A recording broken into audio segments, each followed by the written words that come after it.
Tiene el uso de la tribuna la senadora Angélica de la Peña Gómez por el Grupo Parlamentario del Partido de la Revolución Democrática, hasta por 5 minutos.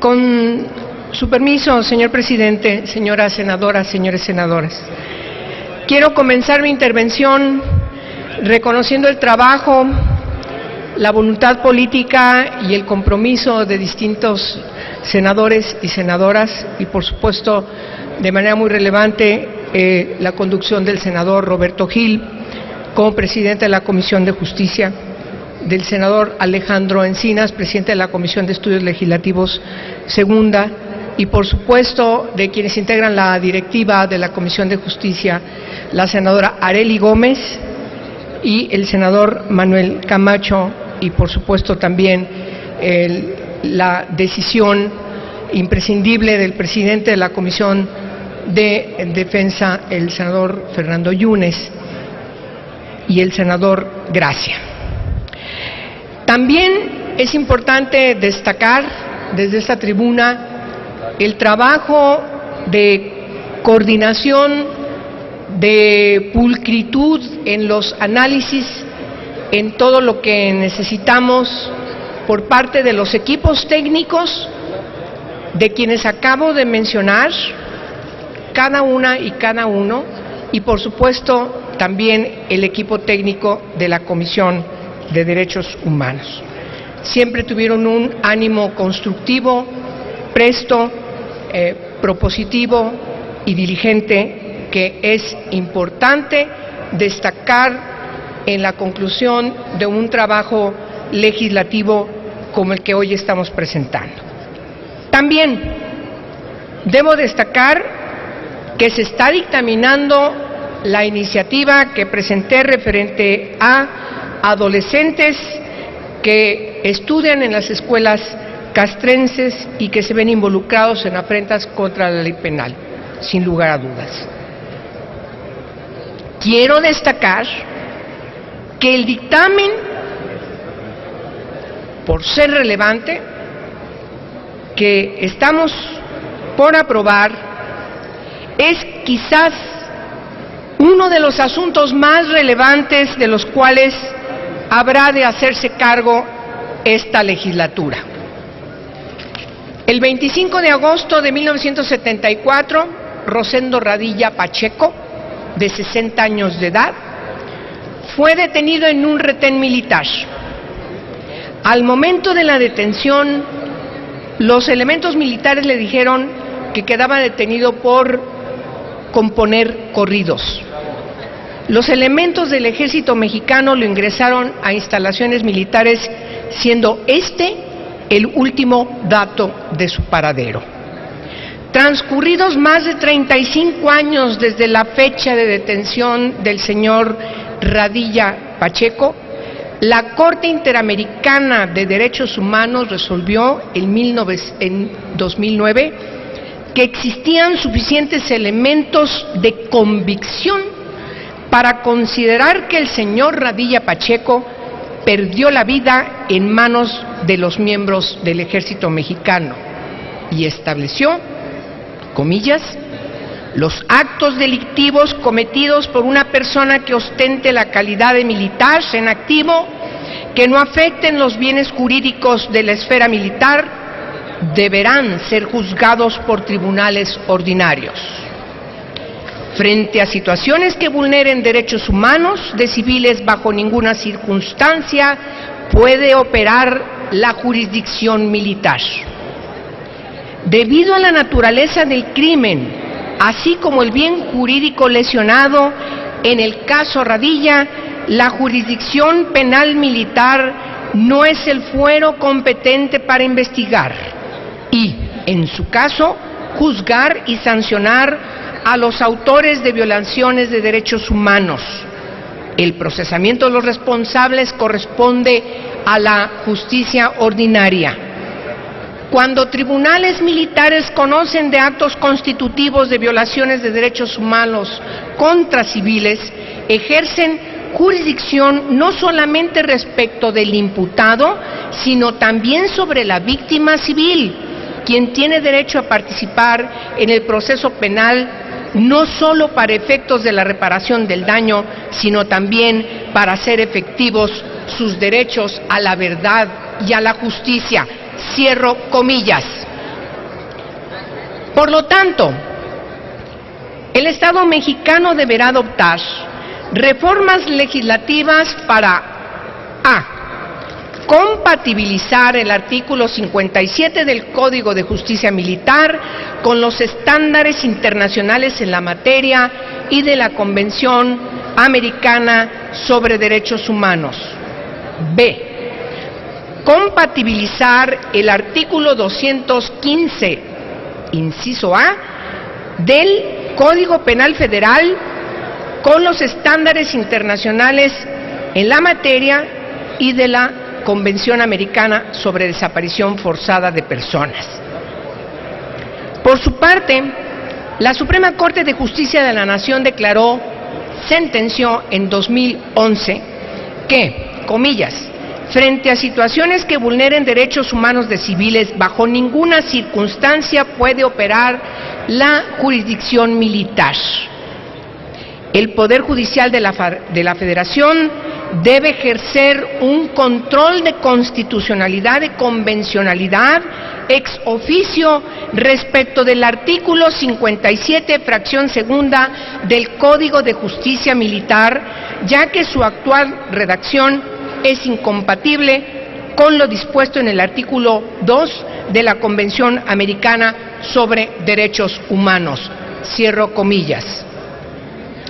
La trascendencia de la reforma que habremos de enviar a la colegisladora posee un matiz histórico y trastoca uno de los temas más controvertidos para la conciencia y la memoria nacional: el papel de las Fuerzas Armadas en la lucha contra la delincuencia en nuestro país y las innegables e inocultables violaciones a los derechos humanos cometidas por integrantes del Ejército y la Marina, violaciones contra los derechos humanos de civiles, pero también de militares, ha revivido las discusiones sobre algunas de las etapas más oscuras de nuestras Fuerzas Armadas, las cuales han obedecido a la lógica de un comandante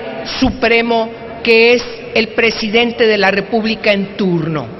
Así es, así lo dice la Constitución.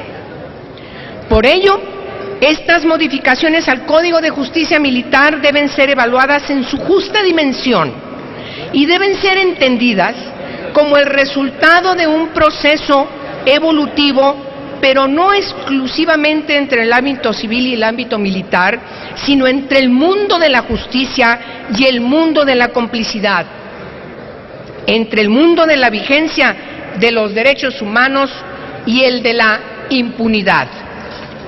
Y esto debe quedar muy claro. Lo que hoy votaremos no es una concesión, ni tampoco un acto de buena voluntad. Hay un mandato de una Corte Internacional que nos obliga. Esa es nuestra responsabilidad.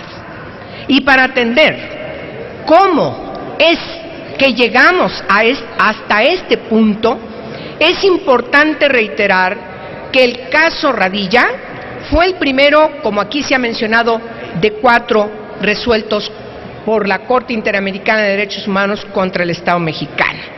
El caso de Inés Fernández Ortega, el de Valentina Rosenda Cantú y el de Rodolfo Montiel Flores y Teodoro Cabrera García.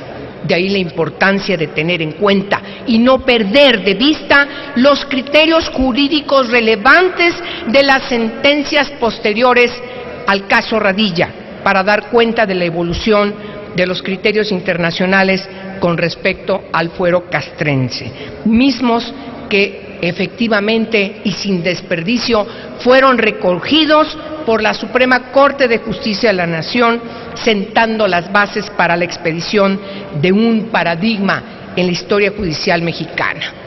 Esta es la primera vez que una sentencia dictada por un tribunal internacional contra el Estado mexicano tuvo como consecuencia el adoptar los criterios vertidos en la misma en las resoluciones de los jueces nacionales.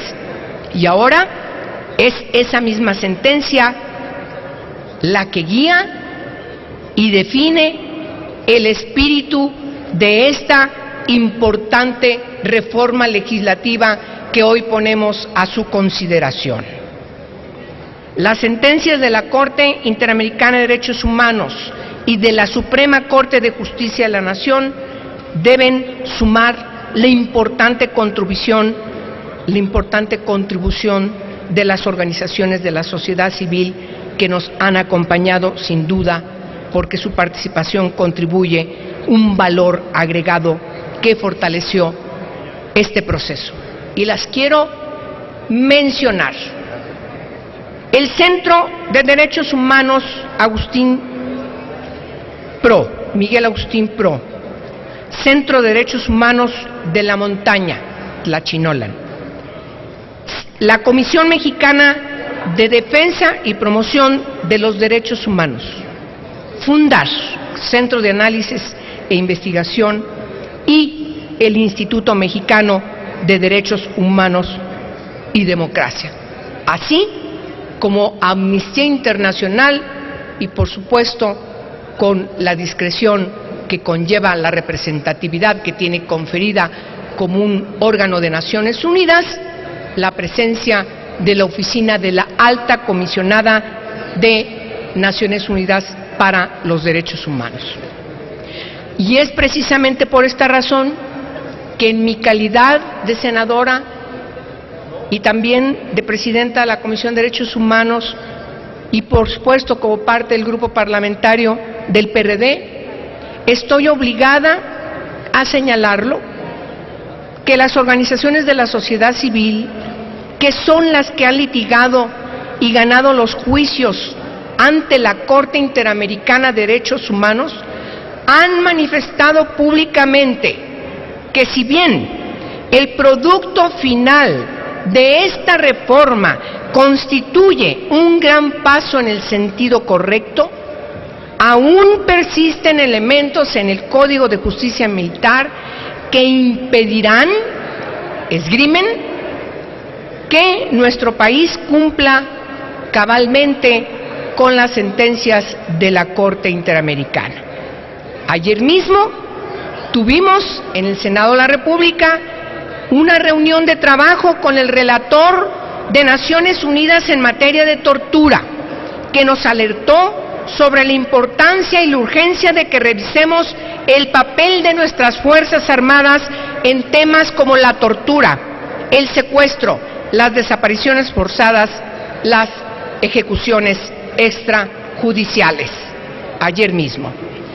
En mi perspectiva, y en eso efectivamente fundamento mi voto también a favor, junto con el del grupo parlamentario del PRD, quedamos obligados a emprender una revisión integral al Código de Justicia Militar que nos permita dotar al Estado mexicano de un sistema regulatorio de sus Fuerzas Armadas acorde al México de nuestros tiempos. No podemos y no debemos permitir que una de las instituciones del Estado mexicano más importantes siga deteriorándose. No podemos y no debemos permitir que las violaciones a los derechos humanos por parte de las fuerzas de seguridad del Estado sigan siendo la principal carta de presentación de México ante la comunidad internacional. Este será el reto que enfrentaremos en los próximos meses y la guía con la que habremos de diseñar el nuevo Código de Justicia Militar, acorde a la reforma 2008 y a la de el 2011. Debemos dar por concluido y de una vez por todas el falso debate entre la protección de disciplina militar como pretexto para no garantizar los derechos humanos. Tiempo, senadora. Termino.